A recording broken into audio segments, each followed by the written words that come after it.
வணக்கம். நியூஸ் ஃபர்ஸ்டின் உலக முக்கிய செய்திகள். முதலில் தலைப்புச் செய்திகள். இஸ்ரேல் பாலஸ்தீன நாடுகளுக்கு தேர்வு. ரஷ்யாவை உலுக்கிய சக்தி வாய்ந்த நிலநடுக்கம். நிறைய செய்துவிட்டேன் ஒப்புக்கொண்ட ட்ரம்ப். படகு விபத்தில் சுமார் 193 பேர் உயிரிழப்பு. தொலைக்காட்சி பார்த்தால் வடகொரியாவில் மரண தண்டனை. ரஷ்யாவின் ட்ரோன்கள் போலந்துக்குள் அத்துமீறிய விவகாரம். ரஷ்யா தூதருக்கு கனடா சம்மன். அல்பேனியா அமைச்சரவையில் உலகில் முதல் AI அமைச்சர். பாலஸ்தீன பிரச்சினை குறித்து தீர்மானத்தை இலங்கை ஏற்பு. கொலம்பியாவில் இடிந்து விழுந்த தங்க சுரங்கம் 7 பேர் ஆபத்தில். ஸ்பைஸ் ஜெட் விமானத்தின் சக்கரம் கழன்று விழுந்ததனால் பரபரப்பு. ரஷ்ய நிறுவனங்கள் மீது பிரித்தானியா தடை உத்தரவு. இங்கிலாந்து இளவரசர் உக்ரைனுக்கு திடீர் விஜயம். தொடர்பான விரிவான செய்திகள். ஐக்கிய நாடுகள் சபையில் வாக்கெடுப்பு நடத்தப்பட்டதில் இலங்கை உட்பட 142 நாடுகள் இஸ்ரேல் மற்றும் பாலஸ்தீனத்துக்கு இடையில் இரு நாடுகளுக்கு தேர்வாக ஆதரவு வாக்களித்துள்ளது. அடுத்து இரு நாடுகளுக்கும் இடையில் சமாதானத்தை ஏற்படுத்த ஐக்கிய நாடுகள் நடவடிக்கை மேற்கொண்டுள்ளது. நியூயார்க் பிரகடனம் என்ற பெயரில் இந்த தீர்மானம் முன்வைக்கப்பட்டுள்ளது. இந்த தீர்மானத்துக்கு அமெரிக்கா உள்ளிட்ட 10 நாடுகள் எதிர்ப்பு தெரிவித்தனர். அதேபோல 12 நாடுகள் வாக்கெடுப்பில் கலந்து கொள்ளவில்லை. மேலும் இந்த உடன்பாட்டின் உச்சகட்டமாக ஹமாஸ் ஆயுதங்களை ஒப்படைக்க வேண்டும் மற்றும் பணைய கைதிகளை விடுவிக்க வேண்டும் என கோரிக்கை விடுக்கப்பட்டுள்ளது. மேலும் ஆயுதங்களை போட்டு இஸ்ரேலுடன் சரணடைந்தால் இஸ்ரேல் விட்டுவிடுமா என்ற கேள்வியும் எழுந்துள்ளது. எனவே மக்களின் பாதுகாப்பு ஹமாஸ் வைத்திருக்கும் ஆயுதங்கள்தான். ஆகவேதான் ஆயுதங்களற்ற நிலையில் அவர்களை மீளவும் அழித்தொழுக்கு நடவடிக்கையான பேச்சுவார்த்தை என்ற ரீதியில் ஹமாஸுக்கு வைக்கப்பட்டுள்ள பெறுமதியாகவே இதை பார்க்க முடிகின்றது.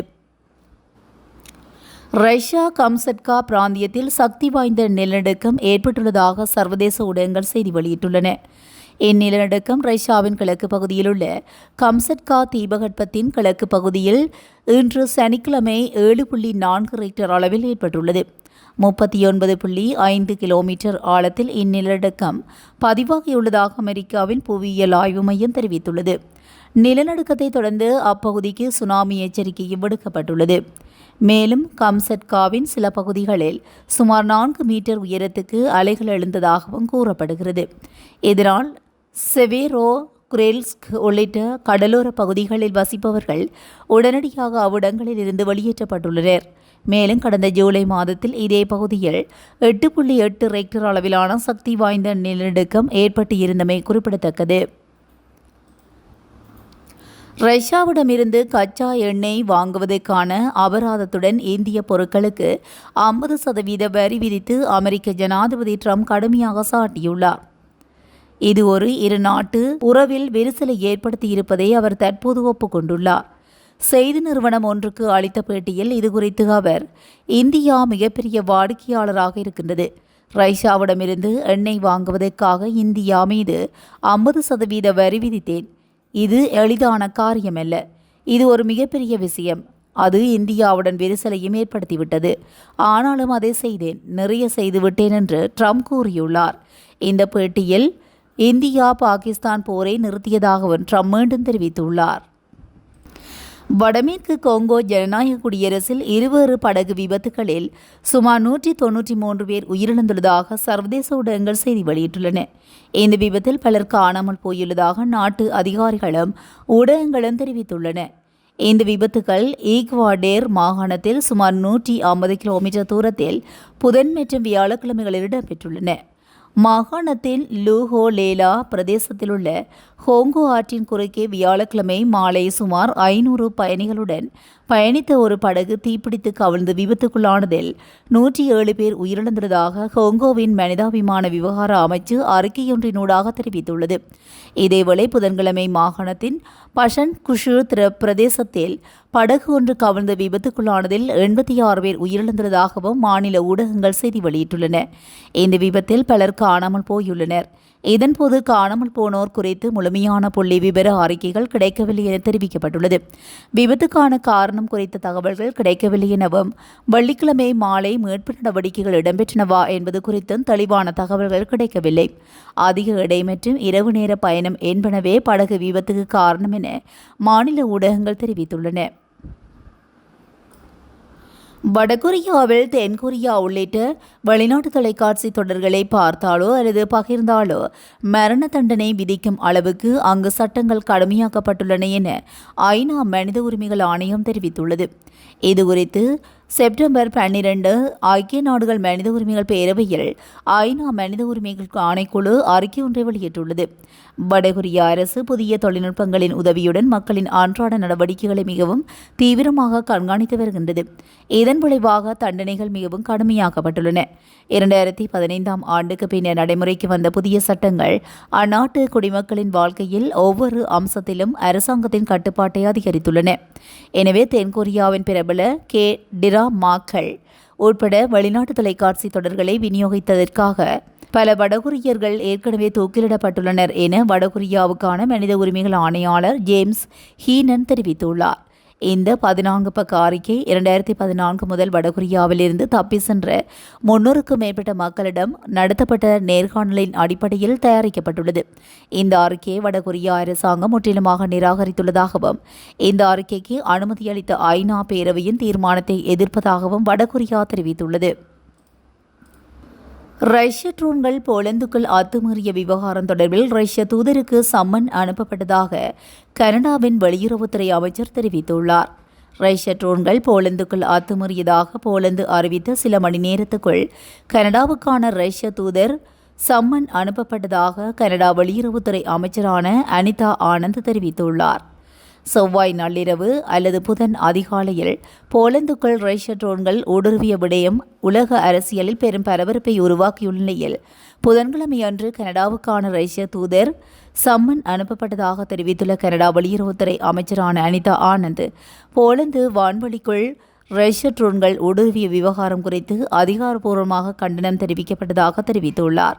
போலந்து வான்வெளியில் ஊடுருவியதன் மூலமாக நேட்டோ வான்வெளிக்குள் ஊடுருவிய விடயம் எந்த வகையிலும் ஏற்றுக்கொள்ளப்படத்தக்கதல்ல என்று அனிதா ஆனந்த் தெரிவித்துள்ளார். ரஷ்யாவின் ட்ரோன் ஊடுருவல் ஏற்றுக்கொள்ளத்தக்கதல்ல என்றும் அது பொறுப்பேற்ற செயல் என்றும் கூறியுள்ள கனடா வெளியுறவு அலுவலகம் அது நேட்டோவுடன் மோதலை உருவாக்கும் அபாயத்தை ஏற்படுத்தியுள்ளதாகவும் தெரிவிக்கப்பட்டுள்ளது. மேலும் கனடா உக்ரைனுக்கு அளித்து வரும் ஆதரவை ரஷ்யாவால் மாற்ற முடியாது என்று கனடாவின் வெளியுறவு அலுவலகம் வெளியிட்டுள்ள அறிக்கை தெரிவிக்கின்றது. இந்நிலையில் ஏற்கனவே ஜெர்மனியும் போலந்து மீதான ட்ரோன் தாக்குதல் தொடர்பில் ஜெர்மனிக்கான ரஷ்ய தூதருக்கு சம்மன் அனுப்பியுள்ளமை குறிப்பிடத்தக்கது. தங்கள் அமைச்சரவையின் ஊழல் தடுப்பு துறைக்கு உலகின் முதல் செயற்கை நுண்ணறிவு அமைச்சர் நியமிக்கப்பட்டுள்ளதாக அல்பேனியா பிரதமர் எடி ராமா வெள்ளிக்கிழமை கூறியுள்ளார். சூரியன் என்று பொருள்படும் டிஎல்லா என்று பெயரிடப்பட்டுள்ள இந்த ஏஐ அமைச்சர் அரச ஒப்பந்தங்களை 100% ஊழலின்றி உறுதிப்படுத்தும் பணிகளையும் அவற்றை விரைவாகவும் வெளிப்படையாகவும் செயல்படுத்துவதற்கு உதவுவார் என்று பிரதமர் நம்பிக்கை தெரிவித்துள்ளார். இந்த ஆண்டு தொடக்கத்தில் அல்பேனியா தளத்தில் மரபு உடையில் உதவியாளராக அறிமுகமான டிஎல்லா தற்போது அமைச்சராக உயர்வு பெற்றுள்ளமை குறிப்பிடத்தக்கது. ஐக்கிய நாடுகள் சபையின் பாலஸ்தீன பிரச்சினை குறித்து தீர்மானத்தை இலங்கை ஏற்றுக்கொண்டுள்ளது. பாலஸ்தீன மக்களின் மறுக்க முடியாத அரச உரிமைக்கு இலங்கை தனது வலுவான ஆதரவை மீண்டும் உறுதிப்படுத்துவதாக வெளியுறவு அமைச்சகம் தெரிவித்துள்ளது. கொலம்பியாவின் கோகாவில் சட்டவிரோத தங்க சுரங்கம் இடிந்து விழுந்ததில் இடிபாடுகளுக்குள் சிக்கி 7 பேர் சிக்கியுள்ளதாக வெளிநாட்டு ஊடகங்கள் செய்தி வெளியிட்டுள்ளன. கடந்த வியாழக்கிழமை முதல் இந்த குழு சுரங்கத்துக்குள் சிக்கியிருப்பதாக தெரிவிக்கப்படுகிறது. தரைமட்டத்திலிருந்து 28 மீட்டர் ஆழத்தில் அவர்கள் சிக்கியுள்ளனர். சிக்குண்டவர்களை மீட்பதற்கு அதிகாரிகளுக்கு போதுமான ஆதரவு கிடைக்காமையினால் உள்ளூர்வாசிகளும் மீட்பு நடவடிக்கைகளில் ஈடுபட்டு வருகின்றனர். ஒழுங்கற்ற சட்டவிரோத தங்க சுரங்கங்கள் நிறைந்துள்ள இந்த கோகா பகுதியில் இதுபோன்ற விபத்துகள் தொடர்ந்தும் ஏற்படுவதாக நாட்டு ஊடகங்கள் தெரிவிக்கின்றன. கண்ட்லா விமான நிலையத்திலிருந்து புறப்பட்ட ஸ்பைஸ்ஜெட் விமானத்தின் சக்கரம் கலன்று விழுந்ததனால் பரபரப்பு நிலவியது. குஜராத்தின் கண்ட்லாவில் இருந்து 80 பயணிகளுடன் ஸ்பைஸ்ஜெட் விமானம் மும்பைக்கு புறப்பட்டவுடன் அதன் ஓடுபாதையில் சக்கரம் ஒன்று இருந்தது கண்டுபிடிக்கப்பட்டது. உடனே இதுகுறித்து விமானிக்கு விமான போக்குவரத்து கட்டுப்பாட்டு ஆணையகம் தகவல் தெரிவித்த இருப்பினும் விமானம் தனது முழு பயணத்தையும் தொடர்ந்து மும்பை விமான நிலையத்தில் அவசரமாக தரையிறக்கப்பட்டது. தொடர்ந்தும் விமானத்தில் இருந்து அனைத்து பயணிகளும் பத்திரமாக இறக்கிவிடப்பட்டனர். மேலும் இச்சம்பவம் தொடர்பாக விசாரணைக்கு உத்தரவிடப்பட்டுள்ளமை குறிப்பிடத்தக்கது. ரஷ்யாவின் எண்ணெய் கப்பல்கள் ஆயுத உற்பத்திக்கு முக்கிய பங்களிக்கும் நிறுவனங்கள் மீது பிரித்தானியா தடை உத்தரவிட்டுள்ளது. உக்ரைன் மீதான ரஷ்யாவின் தொடர் தாக்குதலுக்கு பல்வேறு நாடுகளும் கண்டனம் தெரிவித்து வந்தாலும் அவற்றை ரஷ்யா பொருட்படுத்துவதில்லை என்பதும் குறிப்பிடத்தக்கது. இந்நிலையில் ரஷ்யாவின் எண்ணெய் கப்பல்கள் மற்றும் ஆயுத உற்பத்திக்கு முக்கிய பங்களிக்கும் நிறுவனங்கள் மீது பிரித்தானியா தடை விதித்து அறிவித்துள்ளது. ரஷ்யாவின் எண்ணெய் ஏற்றுமதி செய்ய பயன்படுத்தப்படும் சுமார் 70 கப்பல்களை குறிவைத்து அவற்றின் செயல்பாட்டை முடக்கும் வகையில் அவற்றின் மீது பிரித்தானியா தடை விதித்துள்ளது. மேலும் ரஷ்யாவில் ஏவுகணை மற்றும் ட்ரோன்களுக்கு தேவையான நிலத்திறனியல் உபகரணங்கள், வேதிப்பொருட்கள், வெடிப்பொருட்களை வழங்கி அந்நாட்டின் ஆயுத உற்பத்திக்கு முக்கிய பங்களிக்கும் 30 நிறுவனங்கள் மீதும் பிரித்தானியா தடை விதித்துள்ளமை குறிப்பிடத்தக்கது. இங்கிலாந்து இளவரசர் ஹாரி திடீர் பயணமாக உக்ரைன் சென்றுள்ளதாக தெரிவிக்கப்பட்டுள்ளது. போர் தொடங்கிய பின் உக்ரைனுக்கு இங்கிலாந்து இளவரசர் ஹாரி மேற்கொள்ளும் 2வது பயணம் இதுவாகும். உக்ரைன் சென்றுள்ள இங்கிலாந்து இளவரசர் ஹாரி போரில் பாதிக்கப்பட்ட மக்கள் மீண்டு வருவதற்கு தேவையான நடவடிக்கை எடுப்போம் என்று கூறியுள்ளார். இதேவேளை அவர் உக்ரைன் உயர் அதிகாரிகளை சந்திப்பார் எனவும் எதிர்பார்க்கப்படுகின்றது. இதுபோன்ற செய்திகளை உடனுக்குடன் தெரிந்து கொள்ள நியூஸ் ஃபர்ஸ்டுடன் இணைந்திருங்கள். நன்றி, வணக்கம்.